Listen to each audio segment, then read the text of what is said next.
Hey guys, welcome to my channel. I hope you're all doing very well. So I just watched one battle after another. Let's talk about it. So One Battle After Another is directed by Paul Thomas Anderson, and oddly enough I haven't actually seen much from him, despite the fact that he is a pretty iconic and legendary director of many cult classics, including Boogie Nights, Magnolia, and one of the greatest films made in the 21st century, There Will Be Blood. Yes, if I've seen anything from PTA, it's that one, and it was truly an exceptional, phenomenal film. But other than that, as I said, I haven't really seen too much from PTA, with the exception of Phantom Thread from 2017, which I enjoyed, but it wasn't really one of my favorite films of all time, despite the fact that I acknowledge it is very well made and brilliantly acted, of course. And then you also have 2021's Licorice Pizza, which was just a dud. Like, I really did not like it. I really didn't like Licorice Pizza whatsoever, which is a shame because I had intended for Licorice Pizza to be the opening gateway for me to start a whole PTA marathon. But after watching that film, I was put off. I was like, I don't feel like it, okay? But listen, guys, listen, after watching One Battle After Another, the PTA marathon might be back on. The PTA marathon might be back on because, guys, we have a winner. Guys, we have an exceptional entry into PTA's filmography. I really, really enjoyed One Battle After Another. Like, this is good. This is good. And to me, this film is very reminiscent of another recent release from a pretty highly acclaimed director, Darren Aronofsky, in Caught Stealing. It's yet another kind of under the radar movie that is just very well written, directed, executed, acted. And so even though on the surface of things, it didn't feel like it was going to be a major cinematic event worthy of a trip to the theater, ultimately it did end up feeling that way as I was watching the film because it was just so brilliantly executed. Now, Paul Thomas Anderson here does have quite a few legs up on Darren Aronofsky's Caught Stealing, because he does have an exceptional all-star cast for his movie. Because here we have none other than Leonardo DiCaprio portraying Pat, who is a member of the French 75, which is a far-left activist group. And he's also joined by the likes of Regina Hall's DeAndrea,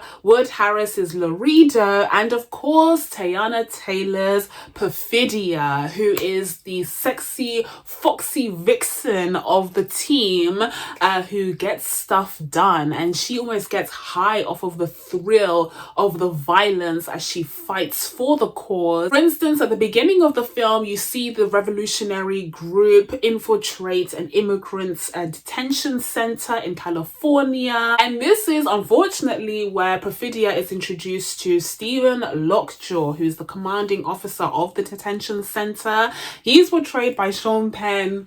A lot to be said about the actor and the character, but here we see her humiliate him and use her weapons, both in terms of physical attractiveness and her actual gun, to have him on his knees begging for mercy, which spawns within him a sexual fascination and fetishization of her that remains for like the rest of his life. Now, during their great adventures with the French 75, Perfidia and Pat get together and they start a romantic relationship with each other that seems to be driven by this lust and thirst for justice. Okay, for left-wing activism that, like I said, seems to like get them high off of that violence and off of the fight for justice. But even at the beginning, you get the sense that Perfidia is more into it than Pat is. She is more about it than he is. Like, she's not new to this, she's true to this, whereas Pat is the bomb maker, okay, the blaster of the team, and he's really good at what he does, and there's no doubt that he believes in the cause, but he's also lost in the soul. The source being the pussy. The source being Perfidia, Teyana Taylor, looking insane, looking gorgeous. Yeah, that's all he sees. Now, this does lead to the birth of their daughter, Willa. And whilst Pat is ready to settle down with Perfidia and have a family with her, she's not ready to do any of that. She still wants the high and the chase of fighting for freedom. And so she abandons her family. She abandons Pat and her daughter Willa. And that breaks Pat's heart. It literally destroys him. But what's worse is Perfidia is actually tracked down by Lockjaw, who is literally obsessed with her like a dog with a bone. And he gets her to reveal the names of the members of the French 75. And they are all arrested and killed, leaving only Perfidia behind in witness protection, where Lockjaw intends to make a wife out of her or something. He intends to play out his wild, disgusting, weird fantasies with her. But she's able to see the crazy coming from a mile away, and she gets out of there.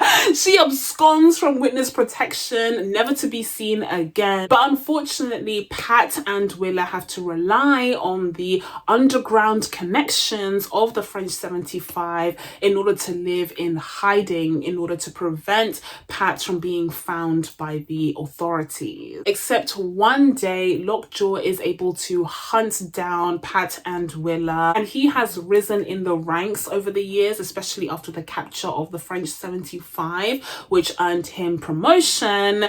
And so now he's in a position of great power to manipulate the whole system into hunting down Willa and Pat under the false accusation of them being a part of some kind of drug ring, some kind of, he just made stuff.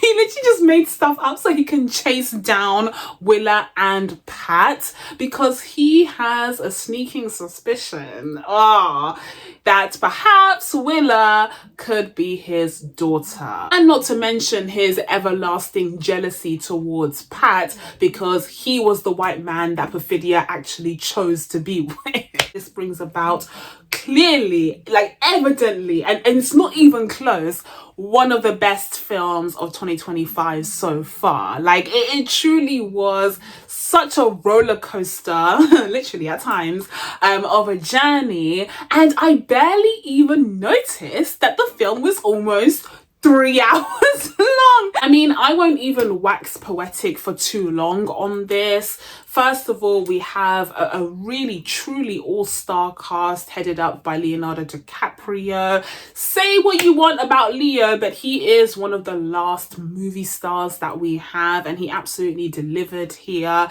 as this absolute bum. Like this absolute bum of a father whose drug-addled mind cannot string a passcode to save his life or to even save his daughter's life. The sequences where he's talking on the phone with what I could only describe as the French 75 administrative team. It was so hilarious. He was begging them. He was like, guys, like I have done so many drugs over the years. I have been so depressed and down for the count. I cannot remember this goddamn stupid passcode. Why are you doing this to me? My daughter has been kidnapped. She has been taken by this madman general who's obsessed with us. Like, can you just help me out? And they're just like, no, you need to say the full phrase. Like, you need to remember this passcode that we gave you 16 years ago. And he's just losing his shit. He's losing his mind, whilst in the background, Benicio del Toro is acting as this Latino modern day Harriet Tubman for a whole bunch of immigrant people who are being filed away and led to some secret hideouts where they'll be safe from the authorities that are hunting down Pat and Willa. Like, craziness is going on just in one scene, but you have Leonardo DiCaprio front and center just being so freaking dumb, but an idiot with a heart of gold, because he adores his daughter, even though at the very end we find out that she's not even biologically his. Now, earlier I mentioned how despite the fact that Pat was a part of the French 75, he was definitely lost in the source being Perfidia Beverly Hills. And so he didn't really have that same level of commitment and conviction as his comrades,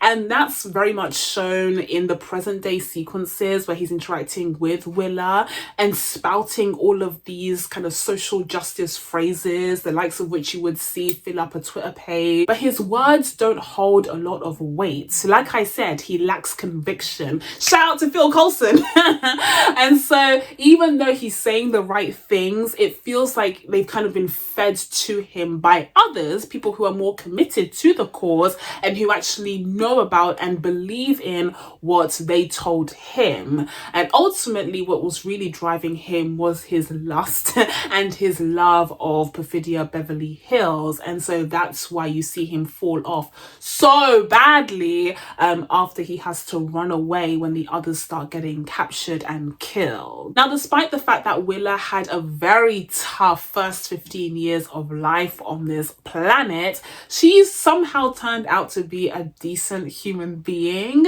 She's really likable and seems like she has, you know, a great future ahead of her. It's just such a shame that her life is put in danger when her parents' past comes catching up to her. Now, the portrayal of Willa marks the debut of Chase Infinity, who I thought was absolutely phenomenal in this film. What a debut, getting to act against some of the most highly acclaimed actors in Hollywood, but she absolutely held her own, and especially in the third act of the film, it is very much centered on her and the chase between her and Lockjaw and the other guy who's a KKK member, yeah, that guy. Those scenes were really, really intense, and I think Chase Infinity held up that energy and intensity throughout those moments, and I very much felt for her. My heart was bleeding for her, especially during that insane sequence where you have Lockjaw conducting what could only be the most intense DNA test ever depicted in cinema. Literally, I don't think I've ever seen a scene quite like it. Like, it was crazy. It was literally insane. And it certainly doesn't help that he himself is off the rails. Listen, okay? I hate to say this because apparently Sean Penn is extremely controversial and cancelled. So I will only say this once. He was a standout in the film, I'm afraid. He was, sorry to say it, but he might have been the best part. He might have been the factor that took this film from very, very good to honestly an instant classic, because look, he's just, he's just not right in the head. How did Sean Penn even come up with that? How did he even conceptualize this character? It's crazy. And of course it's down to the writing, and of course it's down to PTA's, you know, brilliant directing, blah blah blah, but there's also something to be said about Sean Penn portraying this character, especially because of his real life beliefs, like how the cognitive dissonance there of depicting this character but also holding some of his same beliefs in real life, allegedly, is very interesting. But whilst this could have easily veered into parody territory, it managed to toe the very fine line between parody and very intelligent and hilarious commentary. And the way that PTA danced along that line very much reminded me of another one of my favorite films of the 21st century so far, and that is Spike Lee's Blackkklansman, right? I feel like Blackkklansman and One Battle After Another would make an excellent double bill, because you do have similar themes of, you know, like the KKK and, you know, Nazis, literally Nazis reigning supreme in America. But then you also have that tone, which is very similar to what we see in One Battle After Another. That's almost parody, but not quite, but still has enough weight to it to be serious and be terrifying when need be. So overall, unfortunately, I mean it when I say the character of Lockjaw, and therefore Sean Penn's performance, was kind of the highlight of this movie. It really drew together the sort of socio-political commentary, that dissonance between the left-wing activism versus the way that the KKK was moving, okay, the tunnels under the ground, and also just their facilities and the wealth and the resources on display. There's a lot there to unpack, and there's a lot to read between the lines, and of course the subject matter is woo, fresh off the press. Like, this is a hot topic right now as we plummet towards a fifth Reich. So I think it was handled really well. Like I said, quite reminiscent of Blackkklansman, and dotted throughout we had just these exceptional performances. Also, another huge shout out to one of my faves, honestly, because he's never given a bad performance, Mr. Tony Goldwyn. Mr. Tony Goldwyn, who he was just amazing. He was literally amazing as a KKK member, because he was just so sly with it. He was so slick with it, and the way that they used, you know, alternative language to never outrightly say what the organization was, but those of us with more than 2 brain cells to rub together all knew what was going on. I thought that was really clever, and he delivered those lines perfectly. Like, what did he call it? Some kind of Christmas Brotherhood club thing? Yeah, okay, sure. Okay, sure, Tony. But the whole cast here is working at an 11. I think some other standouts included Regina Hall and Benicio del Toro. And in fact, those two were such standouts that, to me, a drawback of this movie was that we didn't get to focus on their respective storylines as much as I would have liked to. I would have liked to see so much more from Regina Hall's character Deandra, but also what she had been up to in the 15-16 years since the French 75 formally disbanded and started to get witch hunted by the government. She seems to have set up shop with these nuns or these sisters that also sell weed. And I would have liked to see more from them. Like, it was such a fascinating concept that honestly we could have had a movie just about that side of things. But then we flip over to Benicio del Toro, who, like I said, is a modern day Latino Harriet Tubman, and there was a lot going on there. There were themes of, you know, immigration, police brutality, you know, the witch hunt of ICE going on in America right now, and that was really fascinating and very well handled. And Benicio del Toro was just, like I said, a huge standout, and I would like to see more from him. Again, that's just a movie in the making on that front, all on its own. So there are so many aspects to this film that I would have loved to see deep dives into, but I do think PTA does a good job of bringing it all together into this kind of holistic approach that feels more personal and intimate at times, but is also able to act as this incredibly intelligent macro lens diving into the contentious socio-political landscape of our society today. So with all of that being said, guys, I'm going to be giving One Battle After Another an 8 out of 10. So that's it from me. Now that I told you guys my thoughts on One Battle After Another, it's time for you guys to let me know what you thought of this movie down in the comments below. Please be sure to subscribe to catch new videos coming up. Thank you guys so much for watching. I really appreciate it, and I will see you in the next one. Bye.